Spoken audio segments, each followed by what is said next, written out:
Muitas vezes vamos decidir as nossas coisas, a nossa vida, nos tribunais civis. Esquecemos de ir até o tribunal justamente de Deus, olhar para este julgamento que devemos fazer das coisas e da nossa vida perante Deus. Vamos falar um pouquinho sobre isso na palavra de hoje.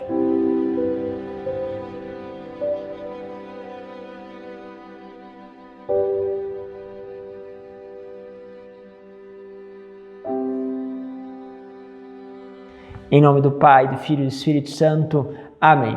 Olha, quero agradecer a você que tem partilhado, que tem comentado sempre, cada vez mais nos vídeos, e que bom que tem também esta evangelização chegada a tantas outras pessoas.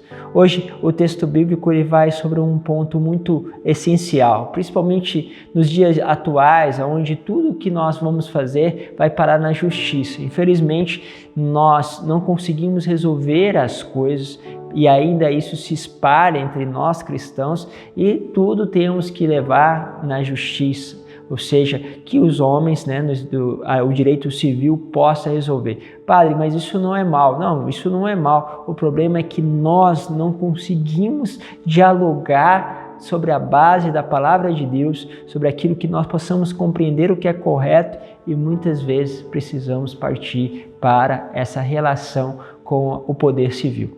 Bom, aí São Paulo coloca algumas coisas importantes, é isso que a gente vai ler no texto dele. Diz assim, lá em 1 Coríntios, capítulo 6, versículo 1 ao 11. Irmãos, quando um de vós tem uma questão com o outro, como se atreve a entrar na justiça perante os injustos, em vez de recorrer aos santos? É uma pergunta que São Paulo vai fazendo, ou seja, por que eu vou recorrer à justiça em vez de colocar diante dos santos? Porque, no fundo, eu não acredito nesses santos. Eu não acredito que eles possam julgar, não acredito que eles possam ter razão. E, por isso, ao questionar eles, ao pensar se eles têm esta capacidade, eu passo para outra instância. A grande pergunta é, será que também nós encontramos na outra instância também uma certa justiça? E nós, então, preferimos a injustiça, vamos dizer assim, deles do que a injustiça nossa. Nós preferimos a possibilidade de nos arriscar a algo injusto aqui, sem muitas vezes nos dialogarmos para chegarmos numa conclusão que talvez por aquela pessoa, aquela outra, possa ser injusto. Enfim, fica esta pergunta. E São Paulo não para a pergunta dele, ele vai fazendo várias perguntas. Em seguida ele fala assim, será que ignorais que os santos julgarão o mundo? Ora, se o mundo está sujeito ao julgamento, sereis acaso indignos de deliberar e julgar sobre questões tão insignificantes? Ignorais que julgaremos os anjos? Quanto mais coisas desta vida. No entanto, se tendes dessa questão a resolver, recorreis a juízes que a igreja não pode recomendar.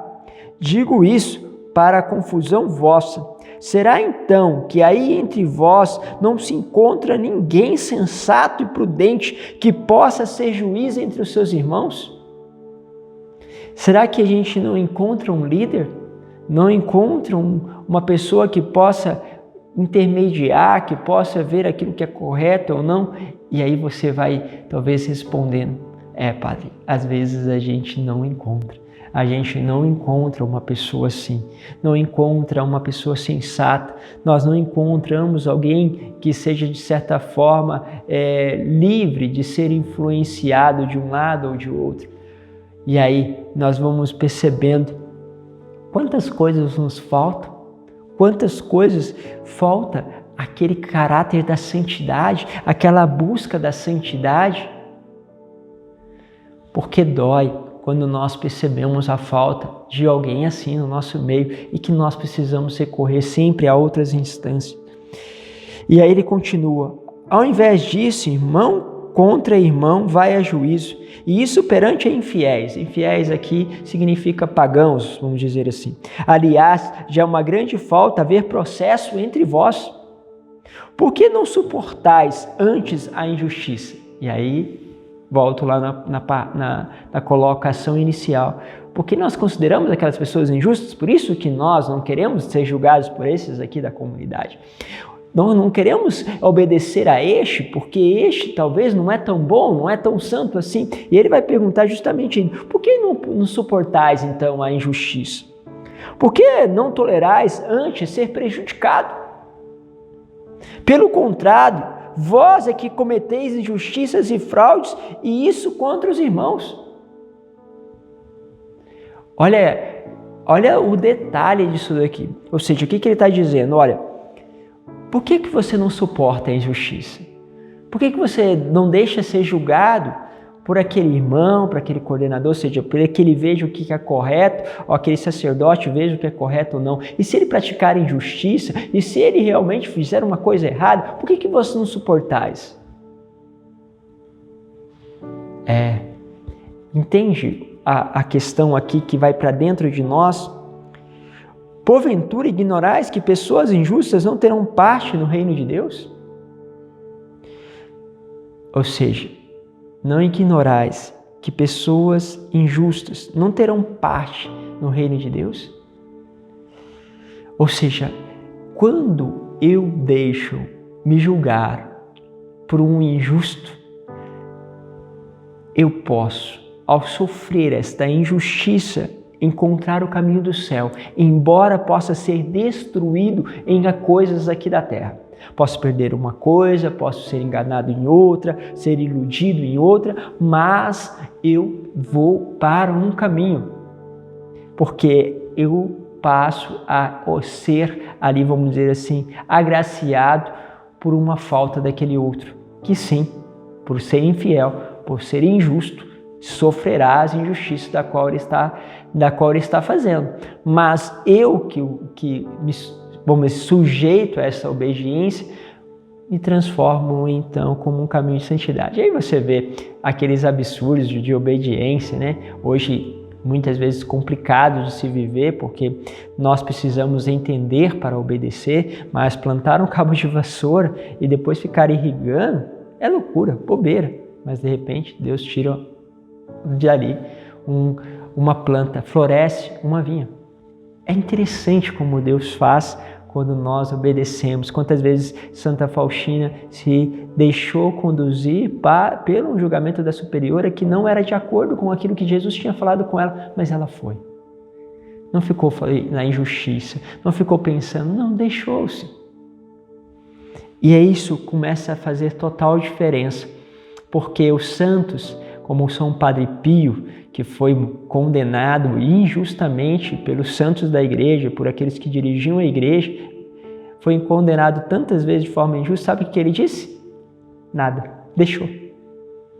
Foi injustiçado, foi tratado mal. O que ele fez? Nada. São essas coisas que começam a fugir da lógica. É um outro caminho. E até viam os santos uma ação de Deus naquela injustiça. Meu Deus, quando nós conseguiríamos chegar a esta forma de pensamento que é loucura para o mundo? Quando nós chegaremos a este ponto de nosso pensamento, a nossa forma de agir se torna loucura para o mundo, porque é loucura. E eu não quero tirar a credibilidade do mundo que vai dizer que isso é loucura, porque o Evangelho se tornou loucura, de um certo modo, para aqueles que querem obedecer a Deus. Bom, e aí eles começam a fazer uma lista. Eu nem vou comentar essa lista, porque seria extremamente polêmico comentar essa lista aqui. Não vos iludais, eu só vou dizer o que está escrito aqui, e você faça aí as suas análises. Não vos iludais, nem imorais, nem idólatras, nem adúlteros, nem efeminados, nem pederastas, nem ladrões, nem avarentos, nem beberrões, nem insolentes, nem salteadores terão parte no reino de Deus. Forte, vou repetir.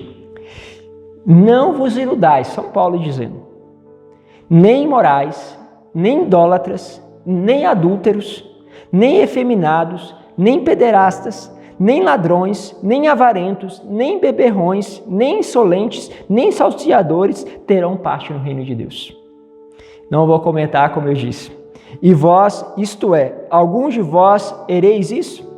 mas fostes lavados, fostes santificados, fostes justificados pelo nome do Senhor Jesus Cristo e pelo Espírito de nosso Deus. Palavra do Senhor. Pensamos um pouquinho sobre isso. Deus vos abençoe. Pai, Filho e Espírito Santo. Amém.